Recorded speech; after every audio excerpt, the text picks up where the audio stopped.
Hello students, welcome to all in this virtual classes. This class is specially meant for the BA second year students.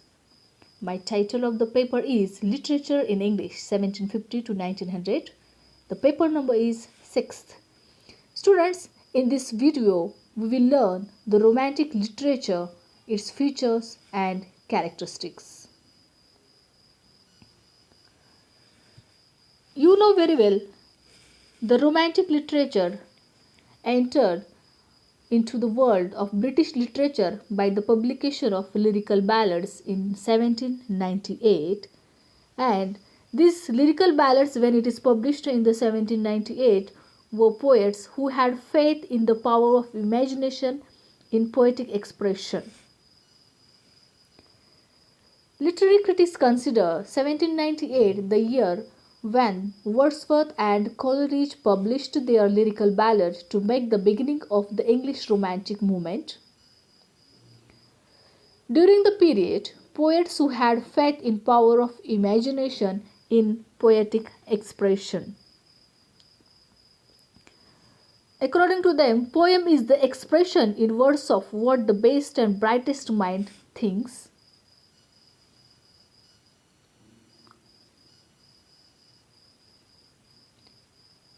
And feels at a moment of inspired imagination. The perfect example of this is the Kubla Khan. Romantic poets preferred passion, emotion, and simplicity of expression. They loved to wrap with mystery even the commonest sight and sound of nature, in that way adding strangeness to beauty. They loved to evoke in themselves a sense of wonder at the sight of sunrise or sunset or forest path that led into an unknown region. Means the main theme of the poem is only passion, related to only passion, emotion and the simplicity of expression. They were emotional and not critical. Romantic literature's poets specially related to the emotions, passions and the simplicity, so automatically they are not critical, just they are related to the emotions and the feelings, so there is no remarkable satire, no criticism in the over of the English poetry. Here are some special characteristics of the romantic literature. Actually, if we see the romantic literature, all the poets are related to the emotions, feelings, and so they preferred passion, emotion, and the simplicity of expression to reason and well-learned craft. Means imagination and emotion are very much important than reason and the formal rules in their literature. Love and worship of nature and also dislike for the urban life. They give the importance to the medieval age. They have the attachment, they have the bosom relationship with the medieval age. Also, they have the very much close relationship with the supernatural and the mystical. Poetry came to be regarded as the spontaneous expression of the poet's own subjective feelings and did not conform to the poetic conventions of classical doctrine. The next character is completely abandoned the heroic couplet and substituted it with simpler verse form like the ballads which belong to the English rural folk. In fact, the ballad revival is said to have sparked of the English Romantic movement. Next character is the poetic diction of the neoclassical age was completely done away with and the language of the ordinary people became the language of romantic poetry. Means this poetic diction of the neoclassical age was completely done away. Means completely they have away with and language of the ordinary people became the language of the means they give the importance to the ordinary people's language, and it has become very much important in this romantic poetry. The subjects of the romantic poetry were often ordinary people, like idiot boy.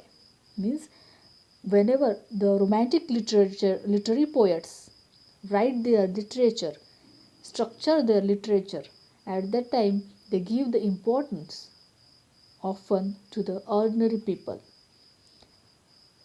Next character is the Romantics were interested in the medieval past, the supernatural, the mystical, the Gothic, and the exotic.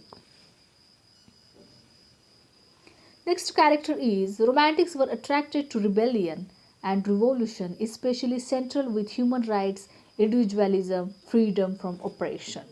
Means the focus, Romantic poets give focus or highlights, or they have attracted towards the rebellion and the revolution, and especially the central with human rights. They fight or they write their quotations or their literature which is very much related to the fundamental rights, individualism, freedom from oppression, freedom from injustice. Next character is there was emphasis on introspection, psychology, melancholy, and sadness. Means in their literary work, highlighted introspection, psychology, melancholy, and the sadness. The art often dealt with death, transcends, and mankind's feelings about these things. In this earlier slide also, always the Romantic literature is related to the emotionals, with the emotionals, feelings, and though the art of often dealt, their art is often dealt or related with the death, transcends, and the mankind's feelings about these things. Next character is imagination and emotion are important than reason and formal roots. Imagination is a gateway to transcendent experience and the truth. Means they always give focus on the emotions and the imaginations rather than the rules and regulations. Conclusion. The year of publication of a lyrical ballad in 1798 marked the beginning of the English Romantic movement. However, its actually beginning date back to the poetry of Gray, Collinus, Blake, and Burns, who are regarded as the transition poets who lived and wrote at the end of Neoclassical age. Critical opinion is divided as to when the Romantic movement actually came to an end.